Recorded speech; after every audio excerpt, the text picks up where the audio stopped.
Good day, viewers, and welcome to another episode of Reminiscences. Our guest today is Professor Sani, actually Emeritus Professor Sani Zahradeen, who was the Vice Chancellor of Bayero University, Kano, before he occupies his present role as the Grand Imam of the Kano Emirate. Professor, welcome to the program. Thank you.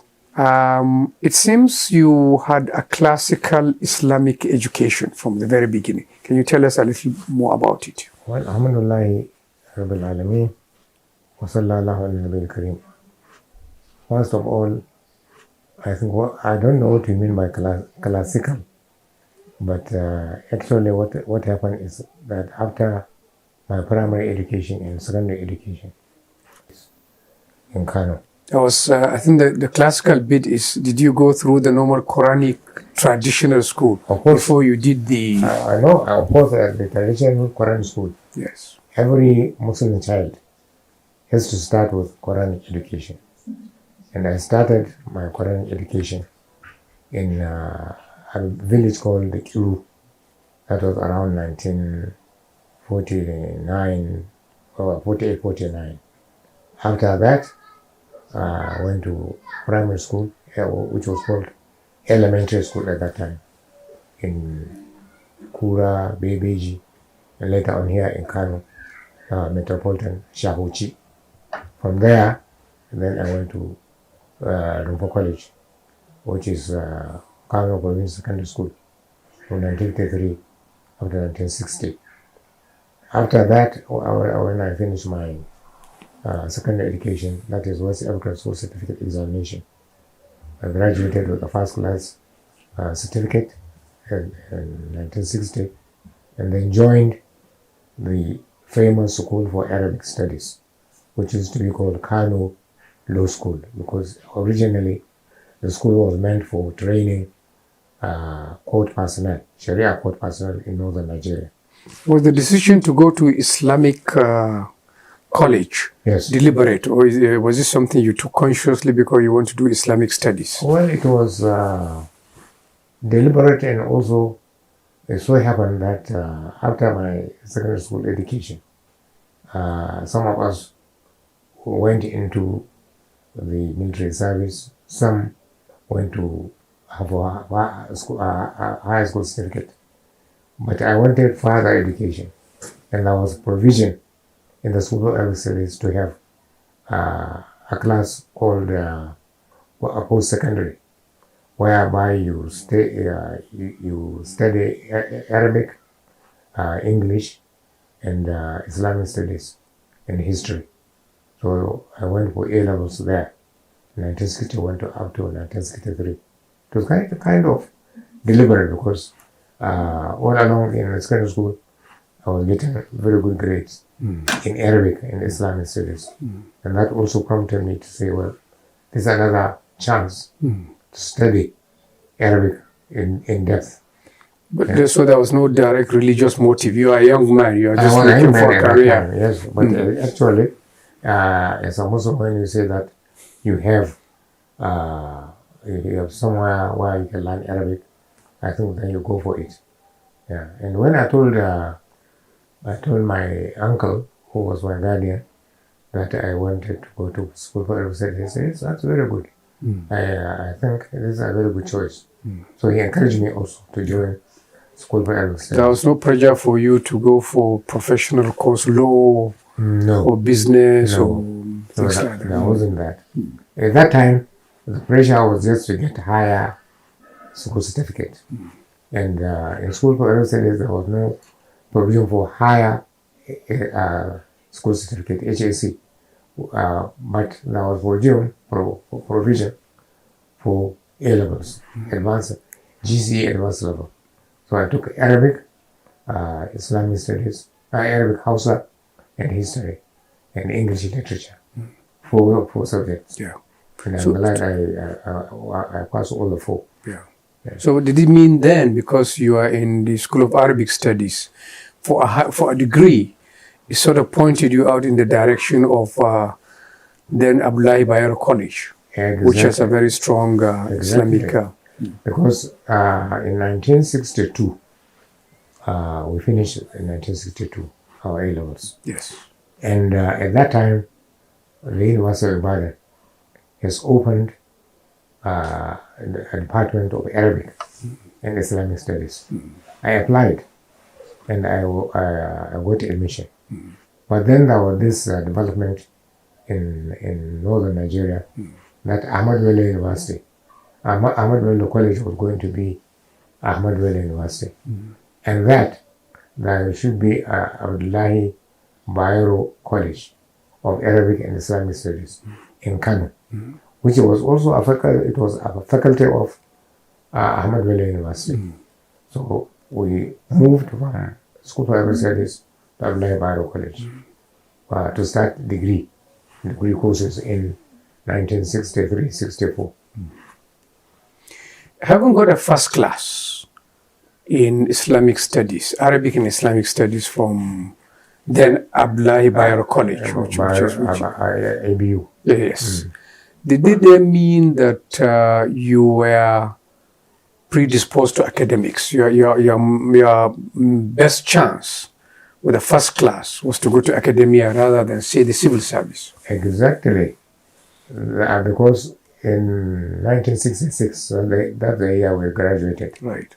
Wanted to go into teaching in the secondary schools in northern Nigeria. But then when we went to Kaduna, 3 of us were denied letters of appointment as education officers. Even with their first class? No, I will tell you, I'm going to tell you why. Okay. At that time, the supervisor or the inspector of Arabic and Islamic Studies was Rahimahullah, late emir of Kazori, Alhaji Hussein Adam. So outrightly, he told us, Sani, you and Abubakar, because 3 of us went there, we all had a first class. I'm not going to give you any appointment letter.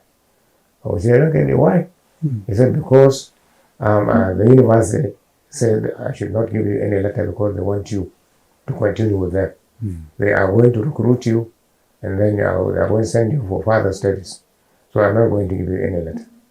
We felt really bad because our colleagues got letters of appointment. Immediately they are posted, some to Fontua, one to Bauchi, one to Bornonkudu, one to Zaria. And they started early salary. Yeah, of course, at that time, early salary. When we came back to Kano, we went to Professor Shubala Benchi. At that time, he was the acting provost of Abdullahi Bayero College. He said, well, you see, the university will not appoint you now as assistant lecturers, but I think I will try and get you temporary appointment from now. That was around July, beginning of July. 66. Yeah. And then in October, you may be appointed. You should be, are going to be appointed as lecturers. Then he said he's going to give us 40,000 pounds a month, while our colleagues who went to government Wait, for 40 pounds? 40 pounds. 40 pounds. Which is a lot of money. We are very heavy. That we are going to get 40 pounds in a month. And our colleagues, of course, were getting 60 pounds at that time. That is the beginning salaries. 720,000 per annum. So we were lucky to get 60,000. They were lucky to get 60,000. We got 40,000. And then we started. We coming to the university, going to the library. While away the time until October. Then you were sent to Sudan for further studies. Yes, we were sent How was Sudan in those days? Because even now, it's a fairly difficult country to live. Of course, but at that time, really, we were very lucky. Our teacher who was also the first provost of Abdullah Bayero College, Professor Abdullah Taib, rahimahullah. He was the one who accepted two of us, Abubakar Balarabi, rahimahullah, and myself, to study for masters in Arabic. And he really took very good care of us. And it was during the Civil War, of course, Civil War period. 67, I think we left Kano on the 30th of September, 67. And we started our master's degree there. And that was during the Civil War. But I wanted my family to join me, my wife and child. Later on, they came in around September 68 or 69. And we finished in January 1970 and we returned in 1970. Life was quite okay, really, at that time. We were very happy because it was about 50, about half a pound, or you can get a whole ram, whereby you can. This is Sudanese pound. Sudanese pound, yes, which was a bit higher than the sterling currency at that time. When we got transferred, we find that we are getting more than what the sterling pound would have given us. So it was, life was a bit cheap, really. After Sudan, I'm sure there is maybe a gap in between, but you went to Canada for your PhD. Again, a very difficult or different country from Nigeria. Can you imagine from Sudan to I believe it's Montreal? Yes. Exactly. From after we returned in January 1970, the idea was that ABU will train us for a master's degree. Then after that, we stay for 2 years teaching in the departments. And after that, we get admission to any university in the world for our doctorate degrees. And that's what exactly happened. Earlier on, I didn't tell you that when we finished, I was thinking, a colleague of mine or a friend of mine, Ambassador Mahmoud Abubakar, rahimahullah, he went into external service, foreign service. And I was really allured to that. I thought I wanted to go into foreign service myself. With your Arabic degree? Yeah, exactly. Yeah. And I got admission, I got appointment letter. And can you imagine, in those days, that was around August, September 66. I received a letter through the post office saying that I have been appointed external affairs officer, I think 9, and with this salary and so on and so forth. So I went to my uncle and I said, Alhamdulillah, I got admission. This university is saying they are not going to give us any appointment until October. Why can't I go? He said, are you mad? Why? You should not go to Lagos now. Because at that time, there was even a bomb scare at one time in Lagos. Yes. And somebody, is it Ohumbam or somebody, detonated a bomb in Lagos. This was after the coup? After the 66 yes, coup? After the 66 coup. But then, before the actual civil war started. So he said, why are you going into Lagos when you hear that there is a war maybe coming any time from now? When you are here in Kano, arziki a gidanka ya fi a garinku, ya fi a garin wani. That means to be, how would you translate this? To be successful or wealthy in your hometown is better in other people's hometown. So he said you shouldn't go. So I dropped that idea. And when we came back to Sudan, I was still not an idea, why can't we go? I go. And then I got admission into McGill University. At that time, the plan was that the university, that is Ahmad Bello University, will give you leave of absence. They will give you 2/3 of your salary. They will pack messages for you, for your wife and 5 children.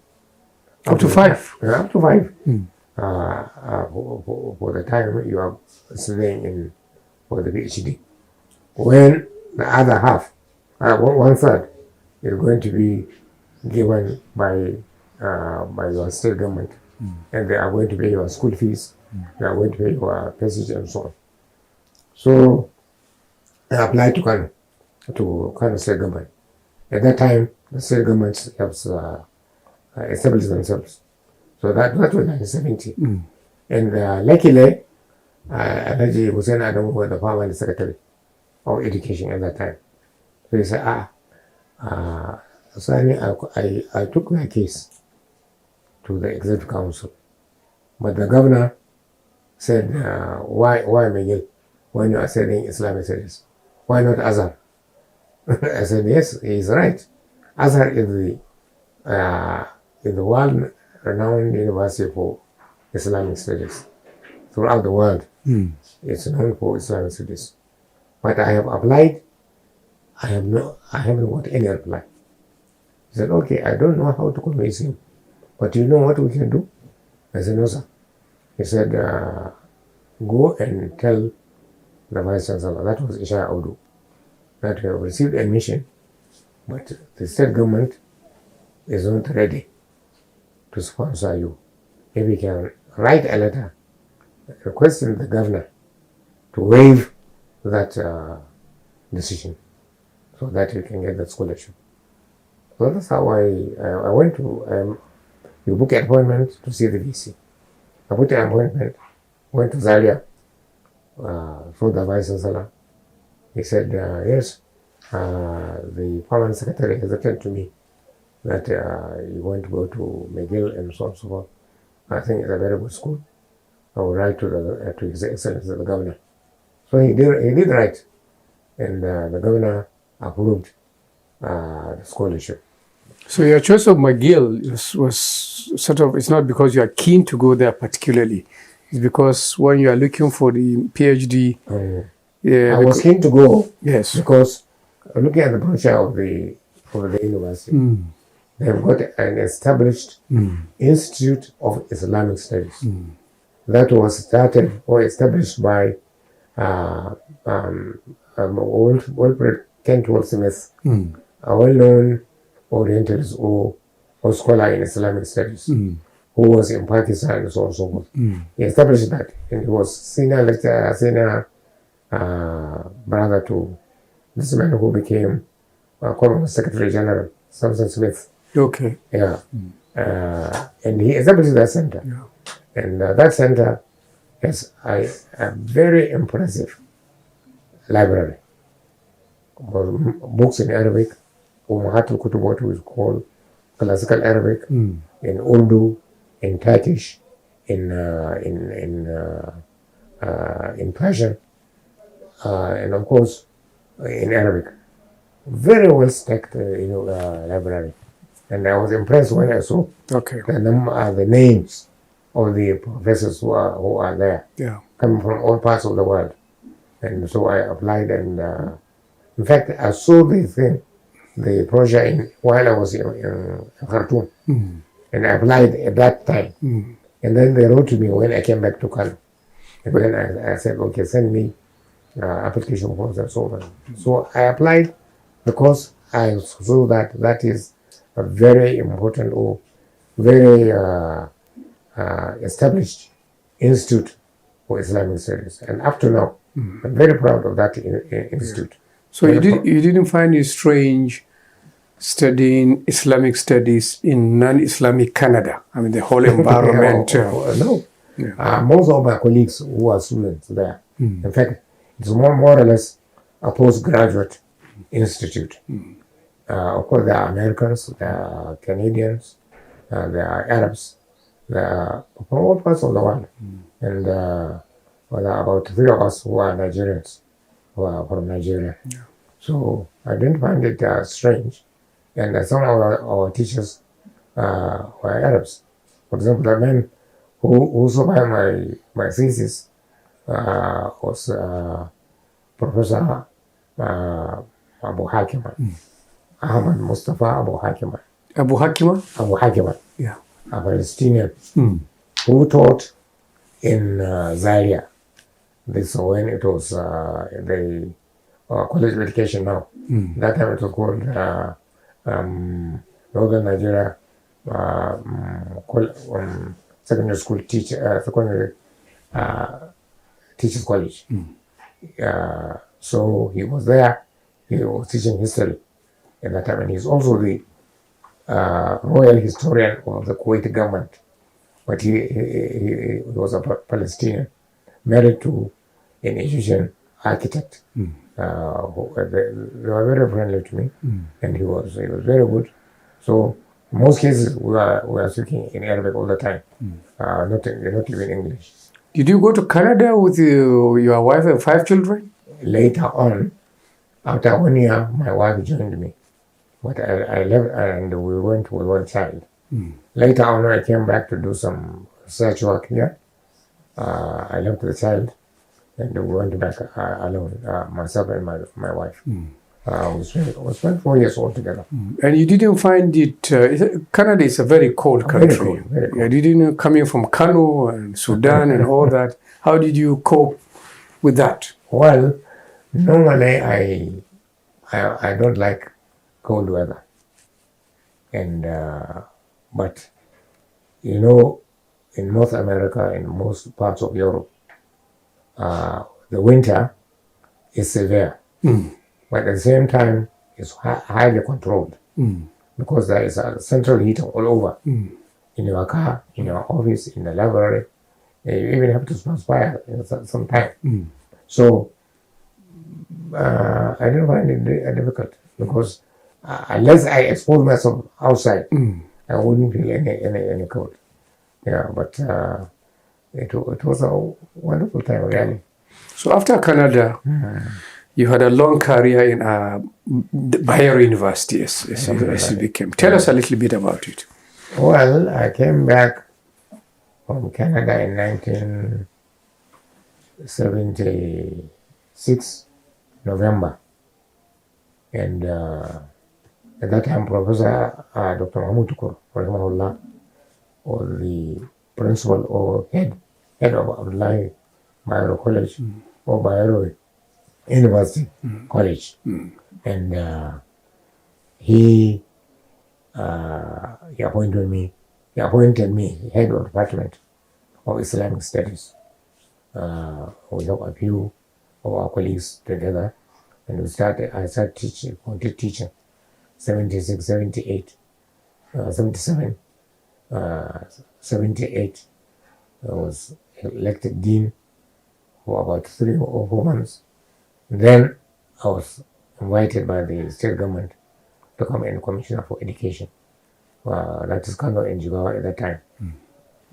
Until we handed over to the civilian administration in 1979. And after that, I returned to Bayero. I came back to Bayero University and continued in the same department, the head of department. And late 79, 80, 81, 82, I became deputy vice chancellor academic. And then I was there until 86. In the 86, from 85, the committees from various parts of the country, either at the federal level or at the state level, I served on many committees. Like in 85, I was called upon by the Babangida administration to be part of what was called the political bureau, with people like Haruna Adamu, late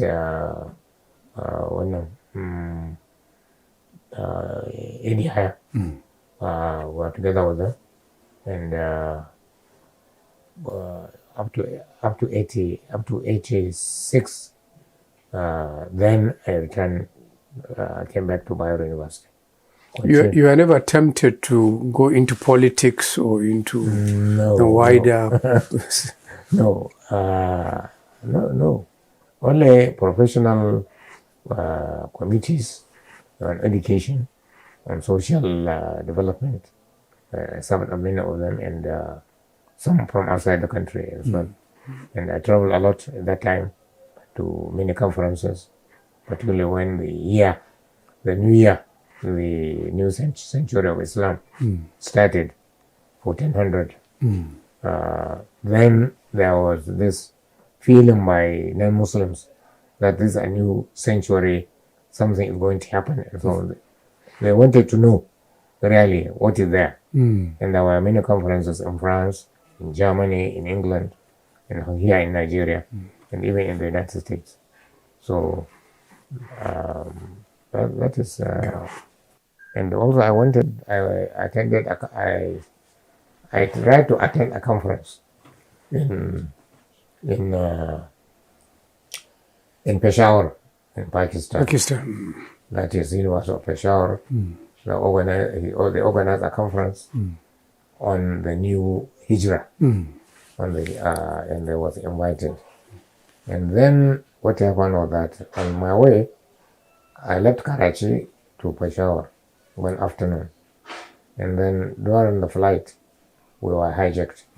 The plane was hijacked, and we stayed on the plane for 12 days, and then later on we were released in Damascus. 12 days. 12 days. I remember you wrote about it. Yeah, exactly. Yeah. So what was this? Did you really feel this was the end, maybe? Something like that. Something like that. Because the seats were not up as wide as this channel. Very, so we were also squeezed, about 120 something, small aircraft. And then we are, from time to time, we are being threatened. Anything can happen. They are going to bomb the place. And then somebody was carrying a grenade, and so on and so forth. So how were you rescued?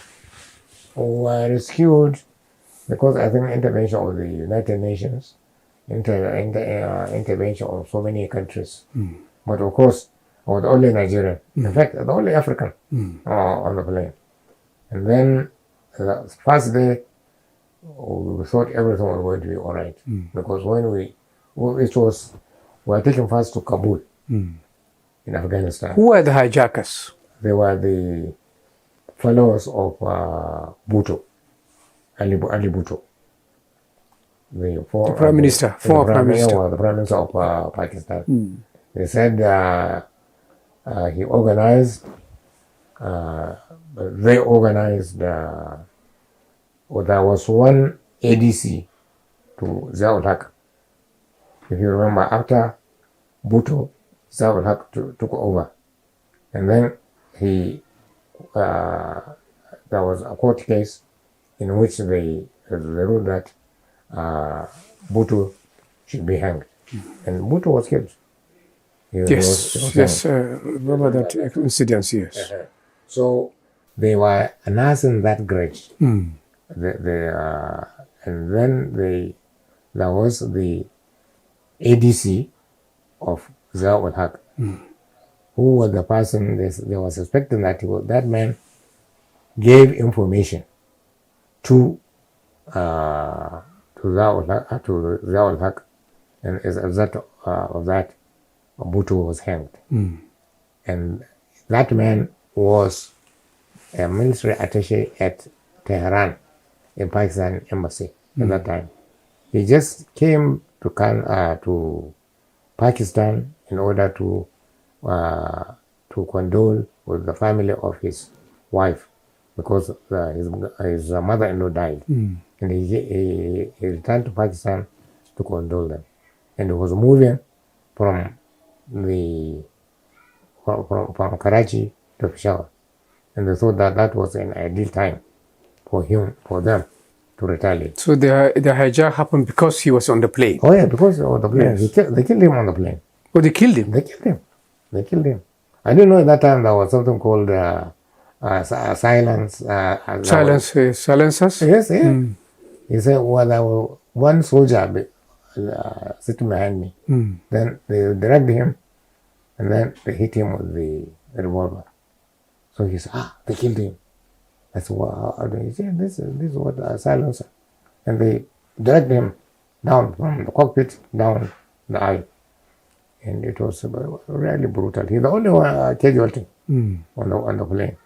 But all of us, for that time we became very sober. 12 days. 12 days. And we were really, really worried. And then at one time we thought that, well, that was the end. Toward the end, they took us from there, they took us to, after 6 days in Kabul, then they took us one night to Damascus. So the captain said, this is your captain, so-so and so-so. Good evening. We are now cruising at Kaza. Nobody would go. So who was handling the plane? The captain of the plane? The captain of the plane. The hijackers? No, the commercial. The commercial one, they forced him to. Yeah, but yes. They were really standing behind him with the gun. He said, we are moving somewhere to what the destination unknown. He said, what's the destination unknown? So somebody said, it's rumor that we are going to be taken to Libya, that we are going to be taken to Ethiopia. So one of them said, that is in Africa. You are very like a stupid. Stop it. So that's how we landed in Damascus. In Damascus. And that's why you were released. 6 days later. Let's go back to Bayero. I read somewhere that when the time came for you to become Vice Chancellor, two of you sort of had equal points. And there was some period of uncertainty about who would become the Vice Chancellor. I think this was 96? No. No. I became VC in 91. 91, yes. 91 to 95. So what happened? I don't know, this selection process, because I read this somewhere that two of you had equal. I don't know that because I can't know my marks. Okay. And I can't know my colleagues' marks. Yeah. But was there uncertainty about the process? I don't know. That led to... Usually at that time, what happens is that, and not like now. Because like now, when this process is concluded, it was the council that will definitely announce that so and so is going to be the Vice Chancellor. So, but in those days, the council will send 3 names to the president or the commander-in-chief or the visitor, who will appoint any of the 3. So even if one got to say 70%, one got 65%, another got 50. The president has the right to say, okay, I have taken the one with 50. So that's all I know about this. Yeah. And by then you have served in the Pelubero, so you are part of the Babangida transition team in some way. No, I'm not. I served in the, but we were just working out a system for the government. Yes. And in actual fact, nobody worked with that. It was just a report that was done and kept. That was kept, yeah. Another former Vice Chancellor of Bayero University, who is from Kano, told me that as Vice Chancellor, there was a lot of pressure as a local person. You are from Kano, indeed very linked to the traditional and Islamic system here. There was a lot of pressure on Vice Chancellors to do things, admission and other things. Did you experience? Was it difficult for you to? Of course, to operate like you said, there is a pressure from maybe your colleagues. You are from the same, your classmates, your relatives, and so on and so forth. And at that time, it's not like now, where you have got a jam, and then you've got other examinations in the faculties and so on. In those days, you can. What they call Vice Chancellor's discretionary list Vice Chancellor can give us some few names, say admit the following. But the pressure is not really much, because there was a time I admire him for that, and I salute him for that. The late Imam, Bayero, Rahimahullah, he told me, VC, sometime people come and put pressure on us to say that they want their children to be admitted. But do the right thing. Even if you got a letter from us, don't say that it is a pressure from us. Do what you think is right. So that's what we did. Yeah, but the pressure is there. People will come and say, I want my child to be admitted when the child is not qualified. Yeah. Otherwise, what were the highlights of your tenure as Vice Chancellor of Bayero? What do you recall as special things? You know, my tenure as Vice Chancellor was really quite successful in the sense that my predecessors, particularly like Ibrahim Omar and Nati, they started our Faculty of Medicine. I worked seriously in order to see that we have at least something on the ground. And I'm glad that Professor Musa Barodo was actually there because he helped me a lot. We worked together. We went to several places in Lagos. The Medical and Dental Council chairman, we invited him here. We went to the ABU Zaria to get some lecturers on part-time to come and teach. And therefore, alhamdulillah, and we also got the teaching hospital on course. I remember there was a study visit by General Babangida here in Kano when he came, and he was invited to go to the teaching hospital. At that time, it was not yet completed. And we were taking around. He said, look, Professor, inshallah, I promise you that we will try as much as possible to get these 3 hospitals on course. And that they started work immediately. Kano, Shika, that is ABU area, and Asuka in Anambra State. So that I feel we did a lot in that area. Especially in the setting of the medical. Exactly. Yeah. As Professor Emeritus, are you still involved in teacher research in Bayero? I have some postgraduate students whom I supervise, and some lecturers come for advice, and sometimes I attend Sunday meetings, but not frequently. Yeah, and from time to time, we interact with my former students and former colleagues, exchange ideas. And when there are conferences, recently even there was this committee which was set up by the former Vice Chancellor, who is now Executive Secretary, NEC, Bokar Rashid. Yeah. He set up a committee which is called Kano Social Reform Committee. In fact, it was the Emir Sanusi. The Emir Sanusi had called the Vice Chancellor. I said, look, I am so worried about some of the ideas of marriage, divorce, and child care, and so on within our society, and also education, al-majiri, and so on and so forth. Why don't you set up a committee of your professors here and some ulama from the town to work out a plan whereby we can salvage the situation. Somebody will marry a woman. They will stay together for 40, 45 years with 9 children. Then all of a sudden he will say, I divorce you. And normally, if he divorces her, she has nowhere to go. He will tell her, leave my house. If her parents are dead, she has not been earning anything. Why would she be going?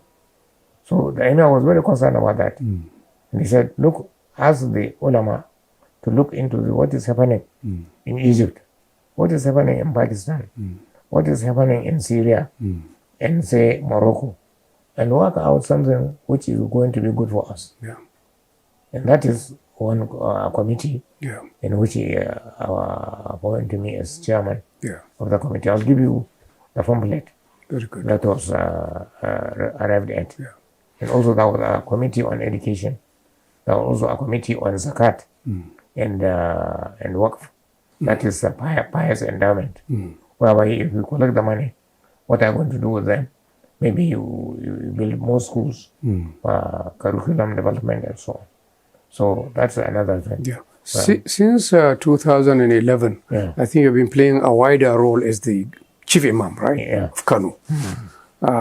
Is this position based on scholarship, or is it based on tradition and inheritance? Because in many of our societies, actually, imams inherit their fathers and all that. I don't know in your own case whether you well, in advantage okay, of both. It may be both, because you don't appoint an imam unless he has the knowledge.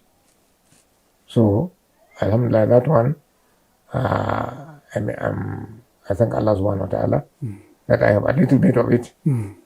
Of course, then if we come to the inheritance, I am from the imam's family. Like our ancestor or the founder of our family, Liman, we were called Liman Zahradeen. And he had two sons. One, Muhammad Hamman, then other one, Umaru. Both of them were imams. Of Kano? Yeah, Kano. Oh. Because when he came from Sokoto, he was appointed Imam of Kano. And he stayed there for about 28 years being the Imam. So these two children became Imams as well. First, Muhammad Hamman, who is my great-great-grandfather. Then Liman Umaru, who is also great-grandfather of late, about 7 of us in the family. That is after Zahradeen, then there is Hamman, Umaru, Dikko, Umaru, Usman, then Idris Kuli Alkali, and myself. Yeah. So the inheritance is a factor in your choice, of course. It is. So how is it being the Imam of Kano, the Grand Imam? How is it a political role or is it purely religious? Mixed to that extent, because the Imam is normally part of the council or court of the Emir, whereby people come bring cases of inheritance, cases of marriage, and you see. Yes. And the Imam is supposed to be there, and he's the leader of the ulama there. And then also there is a religious aspect. He leads the prayer in the central mosque. When there is any funeral, he leads the funeral prayer, and so on. Yeah. You were leading the prayer in the central mosque when this incidents happened of the Boko Haram. Exactly. How did the Imam escape? So that is about 7 years ago. It happened in 2014? 2014. Yes. That is in November 28th, 2014. And I just finished the khutbah. So you are reading the khutbah? Yeah, I came down. Yes. I said, Adede Sawu, fall into line so that we will start prayer. Then I said, Allahu Akbar. Then I had boom behind me. But I didn't realize that there was anything. Then later on, before I started reading, people said, Allahu Akbar in the back. Allahu Akbar. And they were rushing. So I stood just behind, trying to see what is going to happen. Some people were crying, long shots outside.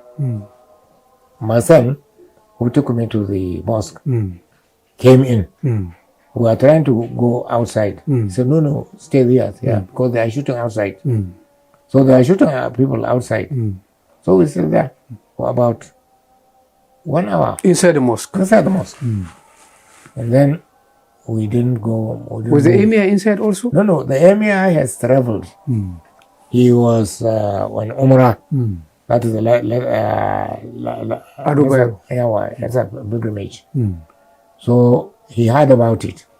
When I came back, my wife didn't know what happened. So there was this phone from the emir. He said, she took the telephone. Hello, salam alaikum. I said, hey, Liman. He said, no, it's not Liman. He said, why is he? He said, why came Magana? She said, who is speaking? Say, the emir of Kano. Yeah, he is. Then she gave me the telephone. Said, Liman, I just heard what happened. I am on my way. I just finishing tawaf.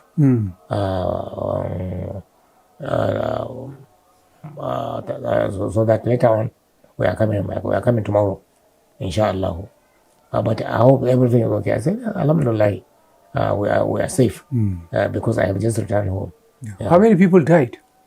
Well, officially, I think they said about 100 and something. What?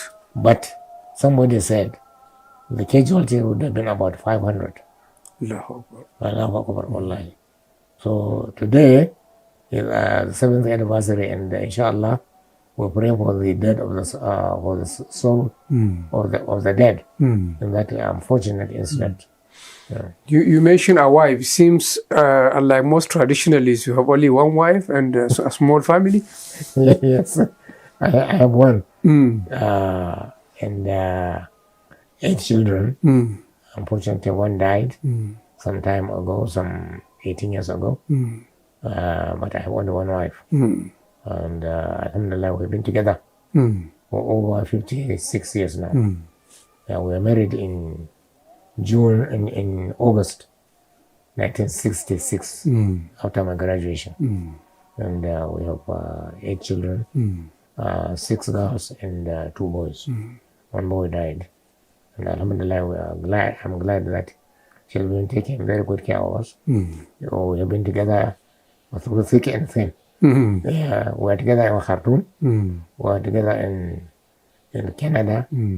And wherever we went, we were together. Even when I was Pro Chancellor and Chairman of Council of the University of Benin, we used to travel together so that at least I would have company while I'm away.